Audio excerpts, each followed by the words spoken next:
Assalamualaikum warahmatullahi wabarakatuh. Nama saya Yondika Nur Juliansa dengan NIM 20200220165, Prodi Agribisnis Fakultas Pertanian Universitas Muhammadiyah Yogyakarta akan menjelaskan tentang materi yang saya buat tentang urgensi pembelajaran sholat untuk menumbuhkan kepribadian muslim yang taat beribadah. Latar belakang, secara etimologi sholat berarti doa, dan secara terminologi atau istilah, para ahli fikih mengartikan secara lahir dan hakiki. Secara lahir, sholat berarti beberapa ucapan dan perbuatan yang dimulai dengan takbir dan diakhiri dengan salam, yang dengannya kita beribadah kepada Allah menurut syarat-syarat yang telah ditentukan. Sholat merupakan salah satu ibadah wajib bagi umat muslim, dan sholat merupakan sarana komunikasi antara seorang hamba dengan Tuhannya, sebagai suatu bentuk ibadah yang di dalamnya terdapat sebuah amalan yang tersusun dari beberapa ucapan dan perbuatan.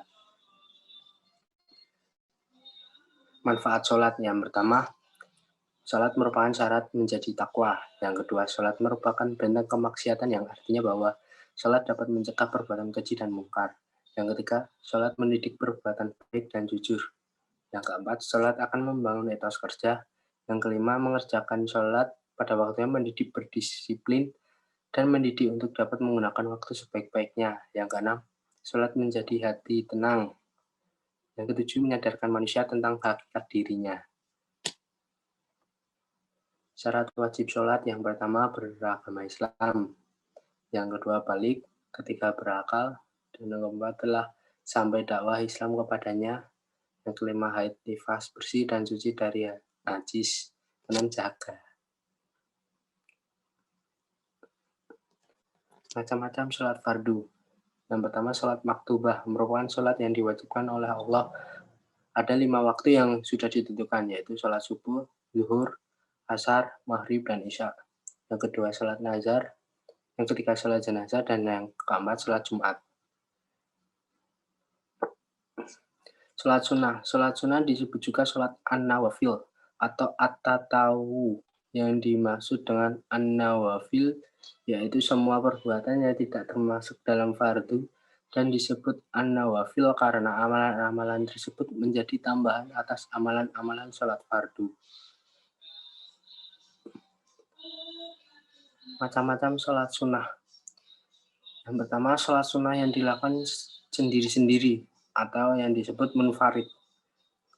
Contohnya ada sholat wudhu, sholat tahiyatul masjid, sholat taubat, sholat duha, sholat tahajud, sholat rawatib, sholat istikharah, sholat mutlak, dan sholat safar.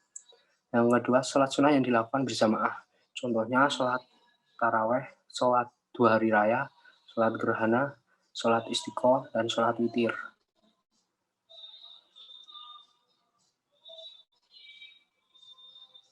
Bahaya meninggalkan sholat. Yang pertama, Rasulullah SAW diperlihatkan pada suatu kaum yang membenturkan kepala mereka pada batu.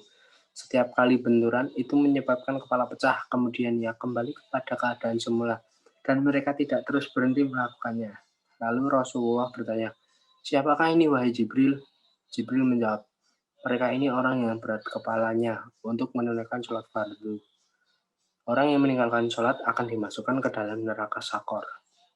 Yang kedua, 3 jenis siksa di dalam kubur, yaitu kuburnya akan berhimpit-himpit serapat mungkin sehingga meremukkan tulang-tulang dada. Dinyalakan api di dalam kuburnya dan api itu akan membelit dan membakar tubuhnya siang dan malam tiada henti-henti. Dan akan muncul seekor ular yang bernama Sujaul Akroh.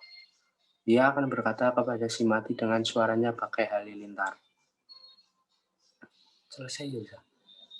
Sekian PPT yang saya sampaikan, kurang lebihnya mohon maaf. Wassalamualaikum warahmatullahi wabarakatuh.